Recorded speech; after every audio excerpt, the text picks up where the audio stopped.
పంది బలిస్తే పులవుతుందో లేదో తెలియదు కానీ ఈ హిపోపొటమస్ మాత్రం పందిలాగా బలిసింది మామ. హలో మామ, మనమైతే వచ్చేసాం హైదరాబాద్లో నెహ్రూ జువాలజికల్ పార్క్కి. ఎంట్రీ టికెట్ వచ్చేసరికి అడల్ట్స్కి 70 రూపీస్ అండ్ చిల్డ్రన్స్కి 45 రూపీస్. వాటర్ క్లీన్ చేయలేదని అలిగి బయట కూర్చున్నట్టున్నాడు మన అలిగేటర్ మామ. వీటితో స్టాట్యూ గేమ్ ఆడి గెలవడం కష్టం, అస్సలు కదలడమే లేదు. కీళ్ళ నొప్పులు అనుకుంటా దీనికి. చూడు ఎలా పడుకుందో. కెమెరాని చూడగానే రాజమౌళి మూవీలో ఛాన్స్ కావాలి అని నా దగ్గరికి వచ్చి చూస్తుంది. నాకే దిక్కు లేదు. గర్ల్ ఫ్రెండ్ కోసం అనుకుంటా ఇవి రెండు కొట్టుకుంటున్నాయి.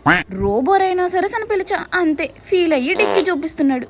మన ముఫాసా చూడండి, ఇప్పుడే షూటింగ్ నుంచి వచ్చి మంచిగా రెస్ట్ తీసుకుంటున్నాడు. మ్యారథాన్ ఉందనుకుంటా, అందుకే చీతా మామ వార్మప్ చేస్తున్నాడు. ఇంకా మన టైగర్ మామ అయితే లక్స్ సబ్బుతో స్నానం చేస్తున్నాడు అనుకుంటా. ఎంత తెల్లగా ఉన్నాడో. మా యదవను చూసా అన్న ఆనందంలో గెంతులు వేస్తున్నాడు. ఫైనల్గా ప్లేస్ అయితే వర్త్ అనిపించింది మామ. వీడియో నచ్చితే లైక్ కొట్టి సబ్స్క్రైబ్ చేసుకోండి.